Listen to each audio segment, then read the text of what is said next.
The latest. Thank you for your love and support. I appreciate you all. Those who are liking, sharing, commenting, I say thank you so much.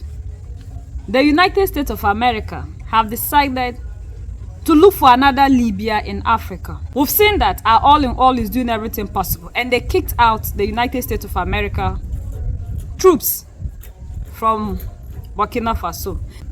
According to the United States of America, Captain Ibrahim Traore is using the gold reserve in Burkina Faso to protect himself so that he will keep ruling instead of him giving power to those they claim is democratic elected. That will only give them the opportunity to come into the continent and continue to loot Africa. We know that ever since these leaders came into office, they have decided to kick out all these foreign troops from taking the natural resources out of their countries for free, like what the democratic elected ones are doing. And now, the United States of America is having a problem. Why will US have a problem with Burkina Faso taking control over its mineral resources? Even if the military leader decides to use that mineral resources in Burkina Faso to protect himself, what has that got to do with the United States of America? Africa, we don't decide what they should do in the United States of America. We don't meddle in their affairs. And that is why Donald Trump, when he came into office, decided to invite everybody, the world leaders, excluding African leaders. Why would they sit there and decide what we should do? That was the same thing that they started doing in Libya when Muammar Gaddafi was there. They say he was a dictator, he was what? And after them using their media and everything that they wanted to do away with Muammar Gaddafi, we've seen the Libya that they wanted for the Libyans. Today, who is suffering?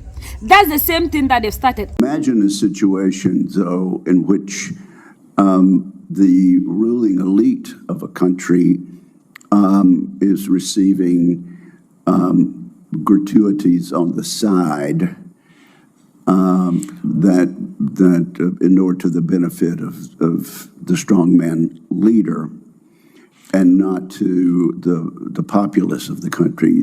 Does that sort of corruption and bribery go on with regard to the Belt and Road?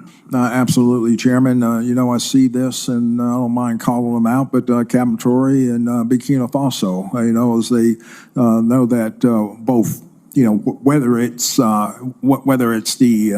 their gold reserves, that is all those proceeds are just in exchange to protect the junta regime. There's a number of examples across, even in Sudan. When a U.S. general goes on record accusing an African leader of using gold to protect himself, you know something big is happening. In a statement to the U.S. Senate, General Michael Langley, commander of AFRICOM, claimed Burkina Faso's gold reserves are being used not for the people, but to secure the leadership of Captain Ibrahim Traore. But here's the question we all should be asking. Isn't that gold Burkina Faso's in the first place? In today's video, we'll expose the agenda behind this statement, highlight the power shift happening across Africa, and explain why the world is watching Burkina Faso more closely than ever before. In Burkina Faso, gold is no longer just a mineral buried deep within the earth. It is becoming a tool, a catalyst, a symbol of transformation. Each coin invested in agriculture brings more harvests. Each ounce that funds a hospital saves more lives. Each nugget that strengthens security guards the hope of tomorrow. Burkina Faso is proving that even in a world of uncertainty, a country can rise when it chooses to invest in its people, its land, and its future. This is more than development. This is the story of a nation reclaiming its destiny, 1 gram of gold at a time. Ibrahim Traore is not just a military leader. He's become a symbol of Pan-African resistance, youth-led leadership, and sovereign control over resources. At just 34 years old, he seized power in a move that shocked the world, but inspired millions across the continent. After years of failed leadership, foreign dependency, and endless instability in the Sahel region, Traore's rise signaled a break from the old guard. Instead of begging for aid, he began talking about resource control, national pride, and security through self-determination. his government began prioritizing domestic gold processing, ending the export of raw minerals, and ensuring value remained in-country. These weren't just policy changes. They were revolutionary statements in a region long controlled by foreign mining giants and foreign-backed governments. Laying the first stone is first and foremost a question of sovereignty. In the environment of gold production in Burkina, for a long time it was said that we were not a gold-producing country. But for some time, gold has become the leading export product. But we do not have control over gold, whether it is research, production, as you have seen the refinery. We asked ourselves lots of questions, and today we decided to put a whole chain together. You follow with fishing that we want to exploit the gold ourselves. And today we are laying the first stone of the refinery. It will no longer be a question of us taking our gold outside to be refined. We refine it on site, we know what the real content of the raw gold that comes out is. That is very important. And also it is necessary that through SONASP, we are in the process of inviting local gold miners to bring the gold back inside, because SONASP is the structure which will buy back the gold, and that we can refine here. A lot of gold leaves Burkina fraudulently, and which also contributes to fueling terrorism. So we invite gold miners, whether collectors or others, to bring the gold back to the central portion, and at the same time also invite SONASP to increase the number of counters to be able to collect the gold. And in addition to this refinery, I hope that in the coming days, we have another bigger project that is underway, and that is waste treatment. A factory which was designed by Burkinabe engineers, which is currently in the test phase, and we hope that in the following hours, they will tell us that the test is conclusive, and that therefore makes a complete chain to be able to valorize our gold. Burkina Faso may be landlocked, but it is rich in what the world wants: gold. The country is one of the top producers in Africa, with reserves worth billions. For decades, these riches flowed out of the country in raw form, enriching corporations in Canada, France, and beyond. The people remained poor. Infrastructure collapsed. Security became a nightmare. So when a leader says, "Enough. We will process our minerals here.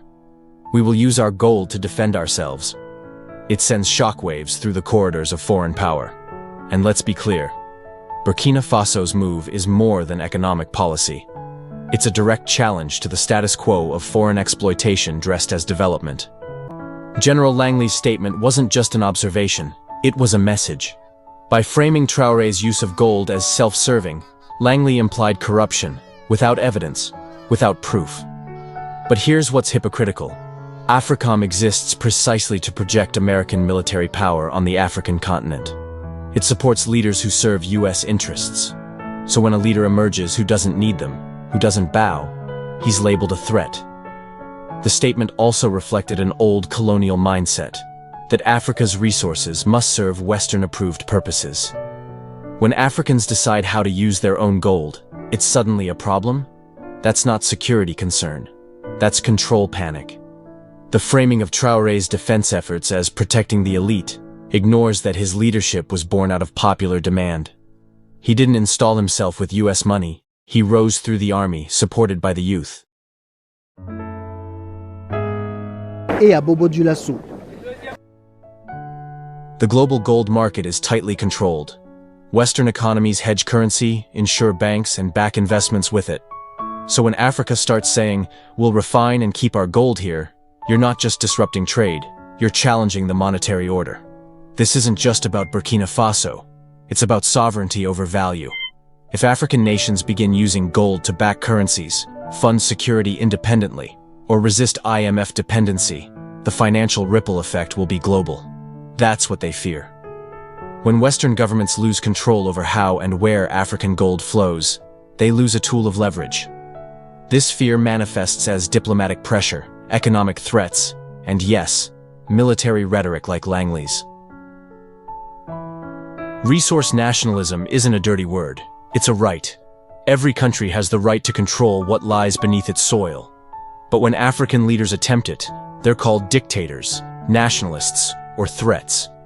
It's the oldest game in the book, and it's one of the main reasons leaders like Patrice Lumumba, Muammar Gaddafi, and Thomas Sankara were eliminated or overthrown. Traore's crime is not tyranny, its independence. He is defying a decades-long tradition where African wealth props up foreign economies. By rejecting that model, he invites both admiration from Pan-Africanists and opposition from international stakeholders.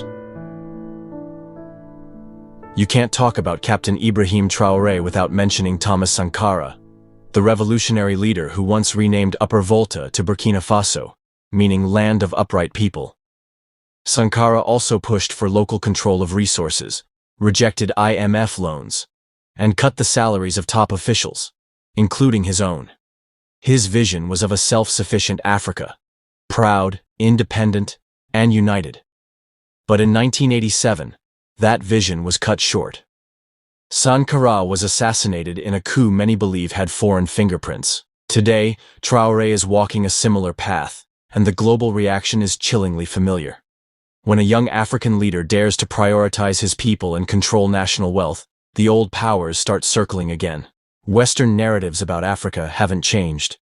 The media constantly portrays independent African leaders as strongmen, dictators, or military juntas, while ignoring the will of the people behind them.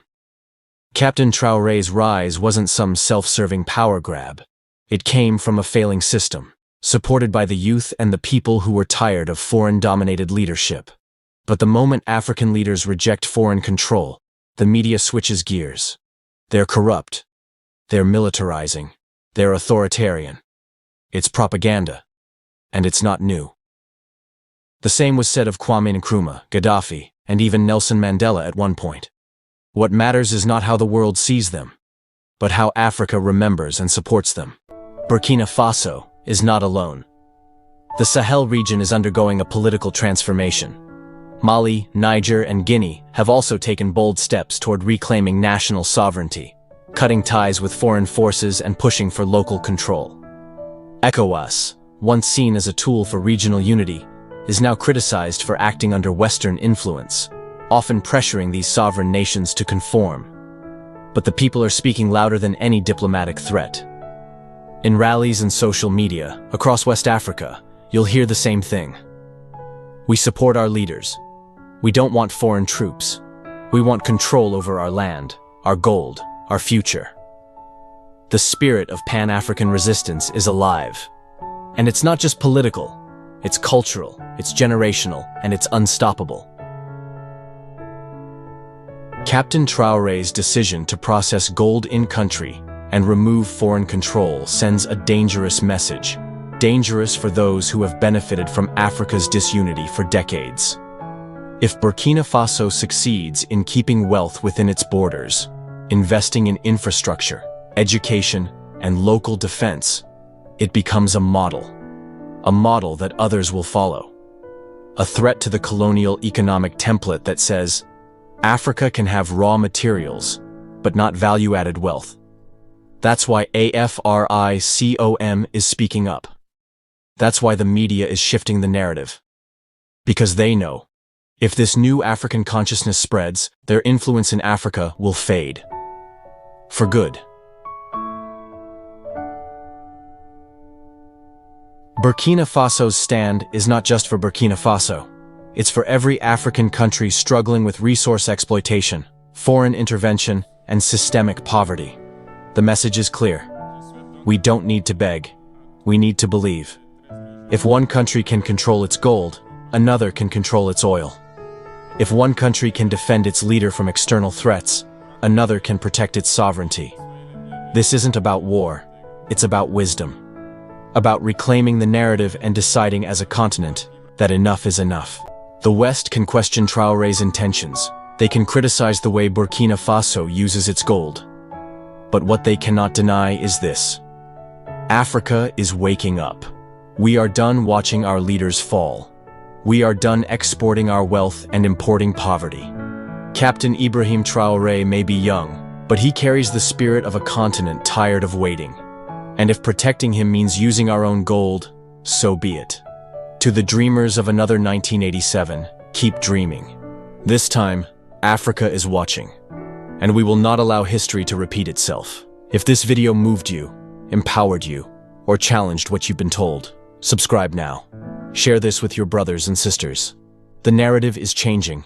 Africa belongs to Africans, and we are just getting started. We've realized that all the things that they've used, the insurgencies, using their people, their media, all the things that they know how to use on our leaders, our prophets, and always have their way. This time round, we the youth have reason to say no. So they are not getting their way out. They have to now look for another means. And we ask US, is the mineral resources for the United States of America? Are they not for the Burkina Faso? So why should you have a problem with what they decide to do with the mineral resources? After all, you were there when the people went on the street to protest that they want our all in all, the savior, the protector, the unifier, the messiah, the king of kings, captain, prophet, Ibrahim, Traore, to be their leader. If truly you are protecting democracy, as you always go around to preach while you are practicing human rights, why is it that the people decided that this is the leader they want to be led by, and you have a problem? Because according to your own explanation of democracy, is for the people, by the people. And today the people have spoken. We were sleeping and you were using us against our prophets. Now we have decided that we will not stand aside, we will protect them. And you have a problem.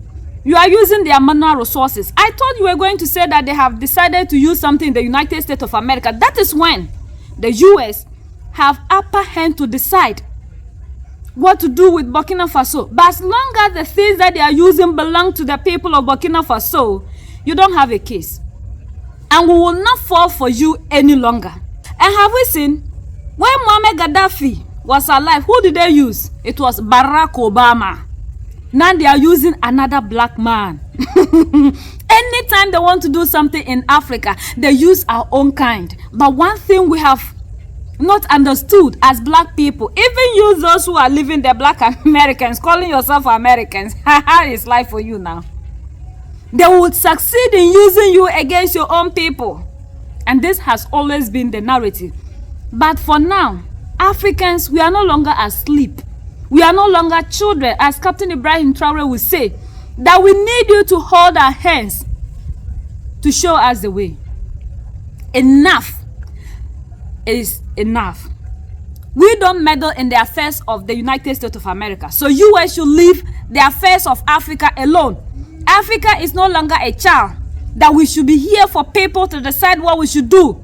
You can't sit wherever you are to be controlling the natural resources in Africa, making us poor while you enrich yourselves. This is what we have reason to say no. And we've seen, ever since Captain Ibrahim Traore are all in all took office, we've seen the massive developments we have never seen in Burkina Faso. When the democratic elected ones were there, the Burkina Faso were hungry. Insurgencies were everywhere. Now they have managed to put that under control. They said Burkina Faso was the poorest nation. Today, go and see the food. They transformed their prisoners into farmers, and there's abundance of everything. They are trying to manufacture their own things. What is it that these people are not doing? Food sovereignty. Everywhere we are trying to be sovereign. Mali, Niger, and Burkina Faso are not going around like those in the democratic elected countries, begging you, and you decide what they should do.